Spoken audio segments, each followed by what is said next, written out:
What's up, guys? Yo. We just got done with a 4-day, 96-hour fast. Pretty tough, pretty fun. Glad we did it. Yep, I'll link the video to our 96-hour fast below, documenting our experience. I lost 10 pounds in the 4 days. Mega lost 4? 5, but not, okay, I lost 4, and then additional pound the next day. Yes, when she only had a little bit of food to break her fast. Here's the before and after pictures. Check them out.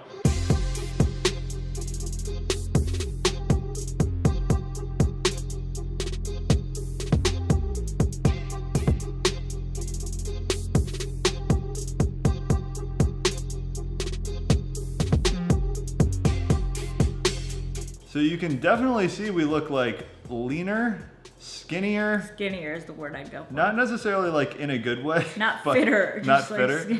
And just a quick update, we're filming this 3 days after our fast. We've got some time to sleep on it, think about things, more time, distance from the experience. And also a quick update on our weights. I've gained 4 pounds. I've gained none. Pretty expected. A lot of it for me is just water retention. And a lot of the weight loss was also just water. So nothing crazy, too outside of the ordinary. Just the weight loss, 10 pounds was more than I was expecting for sure. So let's talk. 11. I'm only doing 10. Oh. Things we learned from no food for 96 hours. Number 1, you'll be fine without food. A lot of people believe that missing a meal, missing a couple meals, you'll faint, you'll pass out, you'll starve. Starvation mode. That's absolutely false, and we can attest to that with our 96-hour fast. We're gonna have a video on the myths around fasting also. Your body, and I guarantee you, is in a state right now where it could last on what it has for longer than a day, 2 days, 3 days. If you're thinking about diving into an extended fast, obviously there's some risks involved with that. Anything over like 3 days, a little bit of risk. Like you might want to see a doctor. We didn't see a doctor. Just be careful with like long fasts. Yeah. And a big takeaway for me is it was honestly like a trip, like a almost similar to like an acid trip. It was euphoric. It's an experience in itself, and you like have that experience, you remember that experience, and now we're out of it. Yeah. I mean, when we were eating our meals, it was like we were sitting around a campfire, like talking about the experience we had. 2, hunger is mostly mental, and which we all kind of know. I really like pinpointed this when maybe 60 hours into the fast, I was like starving. I was like, all I want to do is eat. I can't move. I'm laying here, mega pour food into my mouth, and I'll be happy. But then like 80 hours in, I'm like, I feel incredible right now. I can sit on my computer, do a ton of work. So it really makes you question, like, I should be hungrier now than I was 20 hours ago. Why am I not hungrier? Right. Which points to the fact that your hunger also goes in waves, and your hormones play into it. So if you surpass the point of where a hormone's telling you you're hungry, all of a sudden you're not hungry. And that's just how our bodies fluctuate and work. And so, yeah, a large part of it is mental. You can fight through, or not even fight through, you can just sit through feeling hungry. 3, we were very bored without food. I guess a lot of it is also because we run a food blog and stuff, so food's highly integrated into our lives. And we lacked energy, so we were just like, oh, let's lay on the couch and what show, I want food. At 5 p.m. at night, I was just waiting to go to bed. I'm like, how much longer how many more shows until I can go to bed and wake up the next day and then get through that day, so then eventually I can eat again. Yeah. I mean, you're not always hungry. A lot of the time you're just bored. Or it seems appropriate socially. Like, oh, I'm at the movie theater. Oh, I'm at an event. Oh, I'm in front of the TV with my boyfriend. Who's eating? I should also be eating. 4, coffee sucks. And this is coming from a coffee connoisseur. Huge needs coffee or will die. Like, that's how he feels about it. Things that you think you need, the most important thing in your life. Coffee's up there for me, top 10. Like, I have it every day, 2 cups a day, no matter what. I realize, like, I don't love the taste of coffee. I love caffeine. I love putting delicious creamer, butter, MCT oil in my coffee and drinking that. Coffee on its own, it's fine. Like, I'll drink a cup a day, but it's nothing special. And I've also read a lot of accounts of people quitting smoking. I read a lot of accounts of people just really correcting other bad habits. I noticed for myself, I wasn't biting my nails as much, just a lot of things. 5. Lots of myths, guys. This is one we learned real fast. When we posted on our IG that we haven't eaten in 48 hours, people went nuts. They were like, you guys are insane, nutrient deficiency, starvation mode. You're gonna pass out. It's weird to me too because people who are doing keto are already kind of questioning the status quo. Mm-hmm. So it's weird to me that they're then shutting it down at that point, and they're not like, oh, fasting maybe has some benefits. Let me look into this. There's like, no, I don't do fasting, so bad. 48-hour fast, that's ridiculous. Why would you ever do that and then just shut it out of your life? That's why a lot of the experiment was also to put these videos out for you to help you gain some insight so you can maybe take it on. And a lot of you were surprisingly supportive or very supportive and asked questions like why instead of no. And so we also thank you for the support and love during the fast. It was tough. I like that. Why instead of no. 6, food makes us happy. And boy, it does. If you watch our video, that's literally what we say in the first 5 seconds after our first bite. Food makes you extremely happy. It makes me extremely happy. And when you don't have it, you realize that there are so many other things that could make you happy that you're not allowing to be fulfilled. Like your goals, for instance, like the weight loss, like, I don't know, just putting more time into learning how to build a computer, whatever you want. You could do all of those things if food wasn't such a happy blockage. 7, you can reevaluate your relationship with food, and you pick up on a lot of things. After I broke my fast, I was really eating and then thinking about it and feeling how that food made me feel. Am I full? Am I feeling full yet? Yeah. Is this food what I need to fuel me? I'm not just eating out of pleasure. A big thing I noticed while I was on the fast was I was a lot more in tune with my emotions. I was slightly more emotional, I would say, and that's downplaying it. When I'm happy, when I'm stressed, when I'm sad, literally every emotion there is, I feed that with food.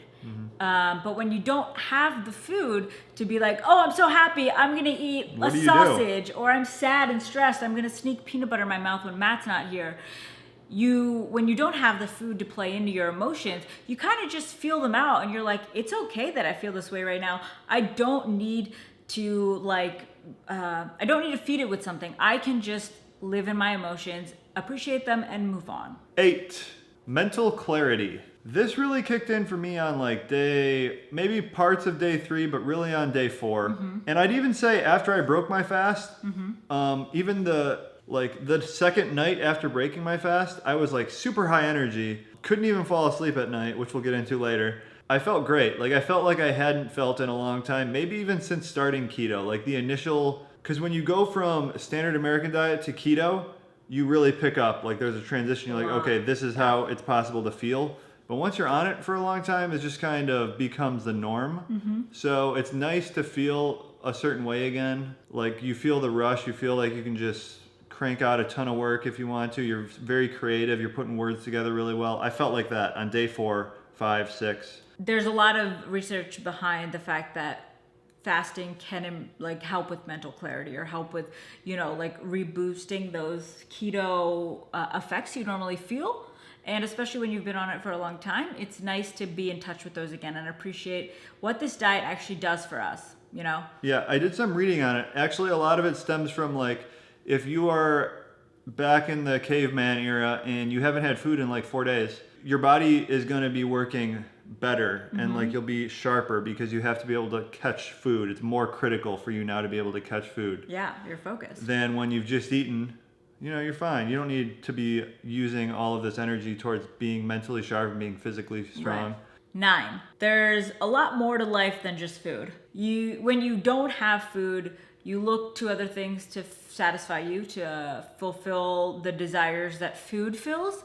So you're more productive in a way. You put your focus and your energy into other things. But we were able to focus on other things and focus on one another. It was a nice time to also get back in touch with our relationship. You can just dive a little deeper into other aspects of your life, I would say. One day Miley came over to me and I just petted her for 20 minutes. I tried to train Pup really hard. Yeah. I was like, I'm gonna train him immediately.